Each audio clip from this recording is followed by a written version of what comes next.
अस्सलाम वालेकुम। Chapter number 5 हमारा कंप्लीट हो चुका है, लिक्विड्स। आज की वीडियो से हम स्टार्ट करेंगे chapter number 6 state of matter part 3 solids.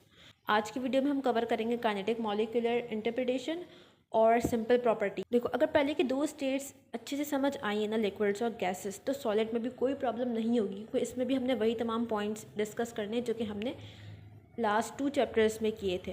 वही इंटरमॉलिक्यूलर फोर्सेस की बात होगी, वही डिस्टेंस की बात होगी, वही एनर्जी की बात होगी, और जो प्रॉपर्टीज़ होंगी वो भी इन्हीं पर ही बेस्ड होंगी। अब अगर हम बात करें सॉलिड्स की, सॉलिड्स यह स्टेट ऑफ मैटर है which is definite shape and volume.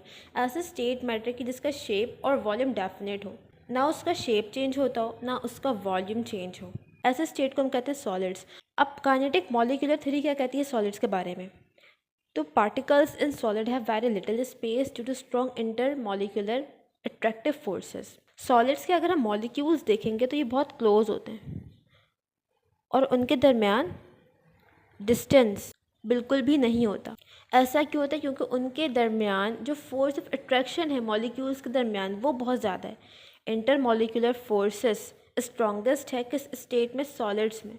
Force strong होने की वजह से मॉलिक्यूल्स करीब आ जाते हैं, उनके दरमियान का डिस्टेंस कम हो जाता है। तो इस तरह से अरेंजमेंट होती है सॉलिड्स की। यहाँ पर जो मॉलिक्यूल्स हैं इनकी पोजीशन भी सेम रहती है। लिक्विड्स में हमने बात की थी कि जो मॉलिक्यूल्स थे वो मूव कर रहे थे, उनकी पोजीशन फिक्स नहीं थी।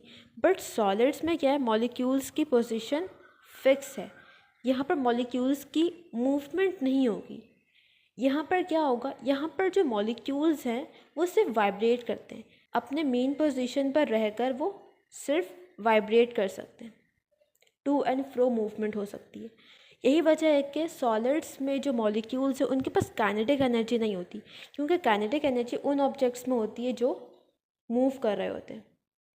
जो भी ऑब्जेक्ट मूव करता है उसमें जो एनर्जी होती है वो कौन सी होती है? Kinetic energy.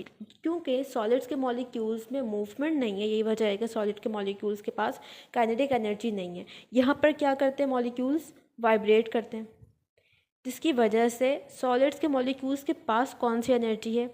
Vibrational energy. Energy तो है ना, क्योंकि मॉलिक्यूल्स मूव कर रहे हैं, एनर्जी की टाइप डिफरेंट हो जाएगी।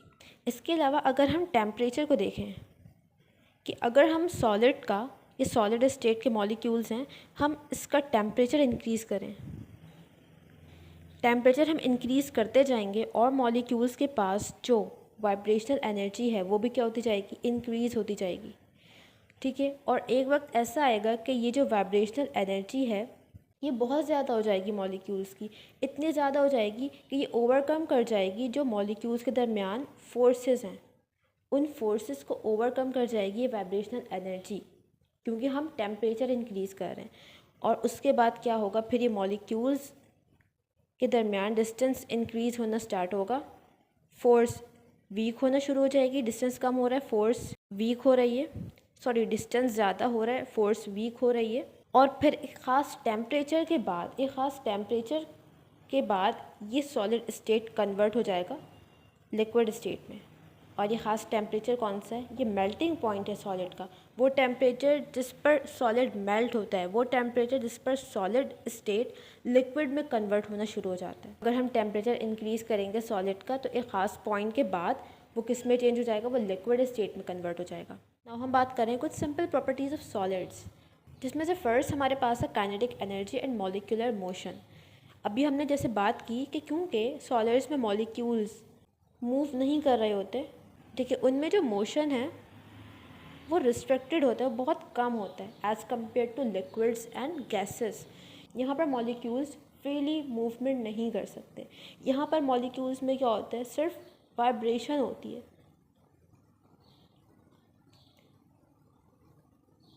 सिर्फ क्या होगी? वाइब्रेशन होगी। तो यहाँ पे सॉलिड में मॉलिक्यूलर मोशन कैसा है? रिस्ट्रिक्टेड है। मॉलिक्यूल्स मूव नहीं कर सकते, सिर्फ क्या कर सकते हैं? वाइब्रेट कर सकते हैं।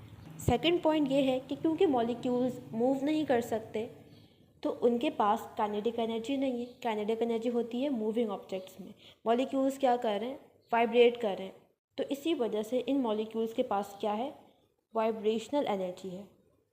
नेक्स्ट है इंटरमॉलिक्यूलर फोर्सेस। क्योंकि मॉलिक्यूल्स सॉलिड्स में कैसे टाइटली पैक्ड हैं, बहुत ज़्यादा क्लोज हैं, तो जब मॉलिक्यूल्स क्लोज आ गए तो उनके दरमियान का डिस्टेंस कम हो गया। जब डिस्टेंस कम हो जाता है तो फोर्स इंक्रीज़ हो जाती है, फोर्स बढ़ जाती है। तो सॉलिड्स में क्योंकि मॉलिक्यूल्स के दरमियान इंटरमॉलिक्यूलर डिस्टेंस कम है, तो फोर्स क्या है, इंटरमॉलिक्यूलर फोर्स क्या होगी, बहुत ज़्यादा स्ट्रॉन्ग होगी। नेक्स्ट प्रॉपर्टी है कंप्रेशन। कंप्रेशन को हमने लिक्विड्स में भी डिस्कस किया था। कंप्रेशन क्या था कि जब हम प्रेशर लगाते थे, ठीक है, ये लिक्विड है, जब हम प्रेशर लगाते हैं ऊपर से तो वॉल्यूम कम हो जाता है। प्रेशर इंक्रीज़ करते हैं तो वॉल्यूम लिक्विड का क्या हो रहा था, कम हो रहा था। क्यों हो रहा था, क्योंकि उसके दरमियान जो डिस्टेंस था, मॉलिक्यूल्स के दरमियान जो डिस्टेंस था वो ज़्यादा था। अब अगर बात करें सॉलिड की, एक सॉलिड है, इस पर हम प्रेशर लगा रहे हैं, हम प्रेशर ऊपर से अप्लाई कर रहे हैं, तो क्या ये सॉलिड कंप्रेस होगा, नहीं होगा। सॉलिड्स में कंप्रेशन नियरली ज़ीरो होती है, सॉलिड्स आर इनकम्प्रेसिबल। क्यों, इसका रीज़न क्या है, क्योंकि सॉलिड्स के मॉलिक्यूल्स, अभी हमने बात की, टाइटली पैक्ड है, उनके दरमियान डिस्टेंस नहीं है। तो डिस्टेंस नहीं है तो अगर हमने प्रेशर भी अप्लाई किया तो मॉलिक्यूल्स और करीब नहीं आ सकते, जिसकी वजह से जो सॉलिड है उसके वॉल्यूम पे कोई इफ़ेक्ट नहीं आएगा और वो कंप्रेस नहीं होगा।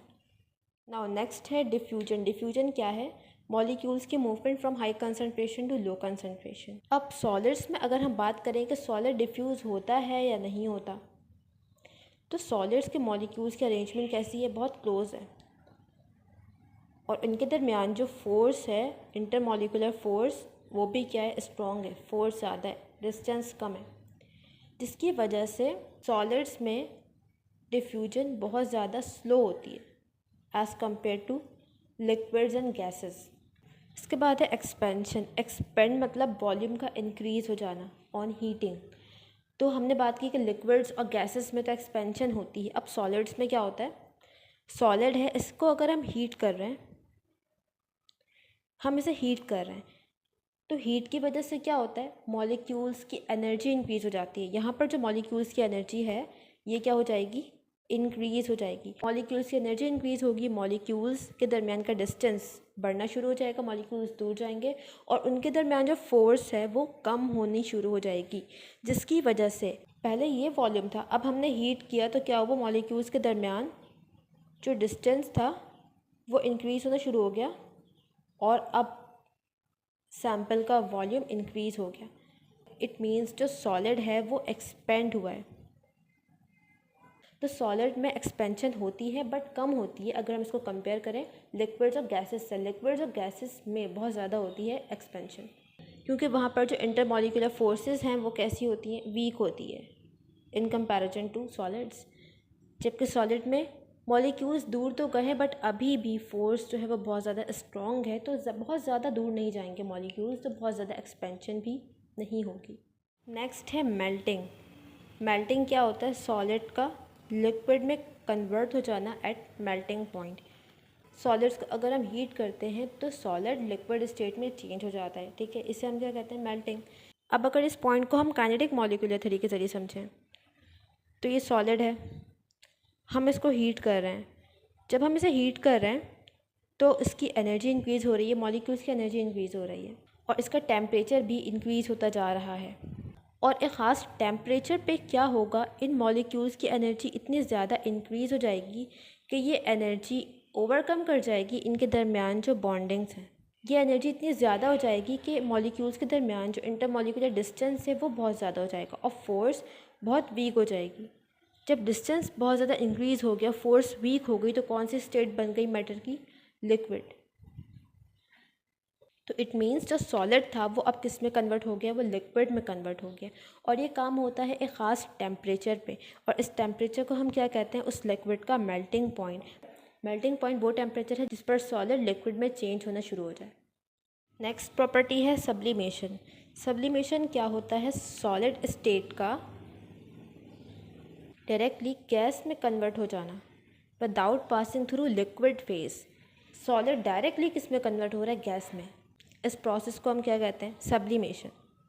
अब सब्लिमेशन होती क्यों है, इसका रीज़न क्या है, देखो सॉलिड्स, कुछ सॉलिड्स ऐसे होते हैं जिनके दरमियान जो इंटरमॉलिक्यूलर फोर्स है वो वीक होती है as compared to other solids. ऐसा नहीं है कि जितने भी सॉलिड्स हैं उन तमाम की प्रॉपर्टीज़ सेम है, ऐसा नहीं होता, क्योंकि प्रॉपर्टीज़ देने में सॉलिड को या किसी भी सब्सटेंस को प्रॉपर्टीज़ देने में कोई एक फैक्टर नहीं होता कि सिर्फ इंटरमॉलिक्यूलर फोर्स है जिसकी वजह से उसको ये प्रॉपर्टी मिल रही है। ठीक है, वहाँ पे कई और फैक्टर्स भी होते हैं कि मॉलिक्यूल्स की अरेंजमेंट कैसी है, उनकी ज्योमेट्री कैसी है, कई सारी चीज़ें वहाँ पर इन्वॉल्व होती हैं। इसी वजह से कई डिफरेंट फैक्टर्स की वजह से डिफरेंट सॉलिड्स की प्रॉपर्टीज़ भी डिफरेंट होती हैं।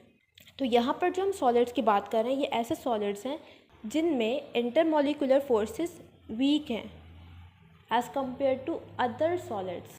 तो इन सॉलिड्स में क्या होता है, इनको अगर हमने हीट किया तो क्योंकि फोर्सेस पहले ही वीक है, तो हीटिंग की वजह से इंटरमॉलिक्यूलर फोर्स और ज़्यादा वीक हो जाती है, बहुत ज़्यादा वीक हो जाती है। और कौन सी स्टेट बन जाती है मैटर की, गैस। पहले ही जो सॉलिड्स में इंटरमॉलिक्यूलर फोर्सेस थी वो वीक थी, जब हमने इसे हीट किया मॉलिक्यूल्स की एनर्जी बहुत ज़्यादा इंक्रीज़ हो गई और मॉलिक्यूल्स के दरमियान का डिस्टेंस बहुत ज़्यादा इंक्रीज़ हो गया और फोर्स बहुत ज़्यादा वीक हो गई, जिसकी वजह से सॉलिड्स डायरेक्टली किस स्टेट में कन्वर्ट हो गए, गैशियस स्टेट में। दरमियान में कोई लिक्विड फेस नहीं आया। तो ये रीज़न है सब्लिमेशन का। कुछ सॉलिड्स की एग्जाम्पल बुक में गिवन है जिनमें सब्लिमेशन होती है। नेफ्थलीन है, आयोडीन, कैम्फर और सॉलिड कार्बन डाइऑक्साइड, जिसे हम ड्राई आइस भी कहते हैं। तो ये वो सॉलिड्स हैं जो सब्लाइम सॉलिड्स हैं जिनमें सब्लिमेशन का प्रोसेस होता है। यहाँ पे हमारा टॉपिक कंप्लीट होता है प्रॉपर्टीज़ ऑफ सॉलिड का। नेक्स्ट वीडियो में हम कवर करेंगे टाइप्स ऑफ सॉलिड।